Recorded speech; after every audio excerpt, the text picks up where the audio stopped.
think about the antagonist of the story. Now, the antagonist of the story is not necessarily a villain. When I think of an antagonist, I think of our traffic cone. I think of something that keeps the protagonist from what they want. So, if the protagonist really wants a job, they could be somebody else that really wants the same job, even if, they're not actually evil about it. They just, want the same job. So, think of who is the antagonist of the story. Who is or what is that traffic cone that is keeping your protagonist from what they want? So, just take a moment, get them in your mind, think about them as a complete character, as a complete person, or if it's an object. If it's an object, though, you're probably personifying the object to make it interesting. So, think about it as a character because it really should be a character no matter what. So, think about it as a character and then ask yourself this question. All right, formed in your mind? Okay. And the question is, what motivates them? So we know what motivates the protagonist, at least you should, and you know that the antagonist is standing in the way. But that doesn't mean what they want is the exact opposite motivation as the protagonist, right? It could be the same, like in my example. If the protagonist wants a job and the antagonist wants the same job, they are motivated by the same thing. And that could be an interesting story because you can have essentially uh, a mirror image of the protagonist and you can follow them. And maybe the choices the antagonist makes are different than what the protagonist makes. And there's something to be said about that. But it could be that they're motivated by something completely unrelated to the protagonist and it still creates a traffic cone. For example, let's say the protagonist is a treasure hunter and they want to go to a country to look for a buried treasure.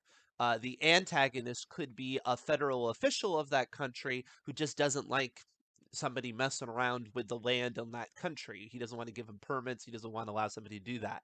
He's motivated by protection of his own country. It has nothing to do with the treasure, right? So it's important to know what motivates the antagonist because that creates a really strong, friction. It creates a really strong tension because rather than it just be, they're evil, which is not always the best. Uh, Rarely it's the best unless you're doing a very archetypical sort of story, good versus evil sort of thing. But even then, you want more motivation than just, well, they're just bad. They're evil and motivated. Something motivates them to be evil. Somebody said love. Well, love is obviously a powerful motivation. Usually, there are three motivations in life there's love, there's power and wealth, and then there's meaning. So usually you can break it down to one of those three things. Either, somebody is concerned about power, wealth, status in society, they're concerned about forming a relationship, or they're interested in answering a question about the life, the universe, and everything. 42, by the way. But if keeping the antagonist alive, yeah, self-preservation is it could be a motivation, just that alone. Yeah, it's possible. It is possible. But maybe you're saying the protagonist's motivation is keeping the antagonist alive, which would be pretty interesting. Uh, to have that, I would be interested to see if that's what you're getting at, because that sounds like a complex story structure, but I love it. I love things like that. Something different, something to shake things up.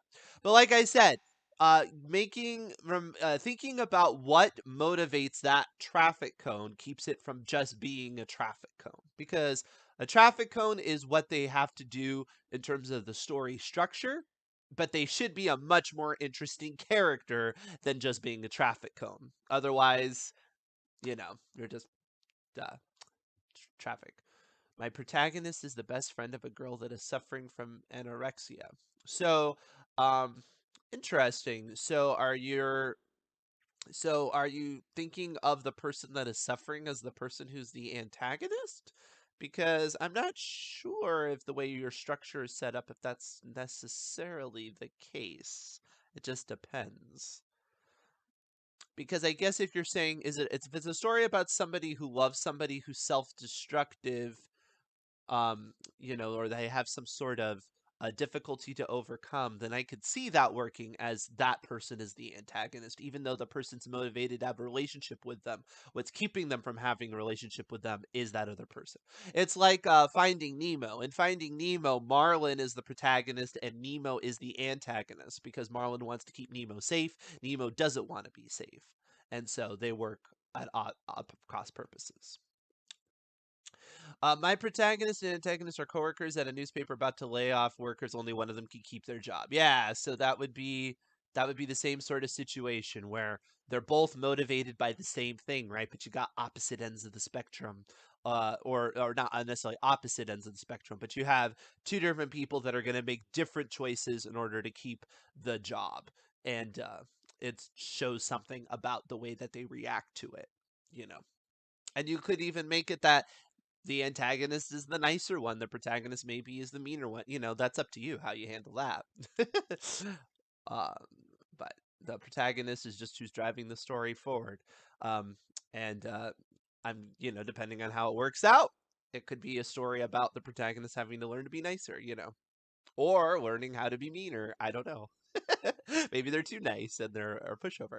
All right, so I hope that this gives you some interesting things to think about, and you're all pumped up because we're going to get into a writing sprint now, and I will see you on the other side of a 15-minute writing sprint. All right, let's get writing. Oh, you're very welcome. Thank you.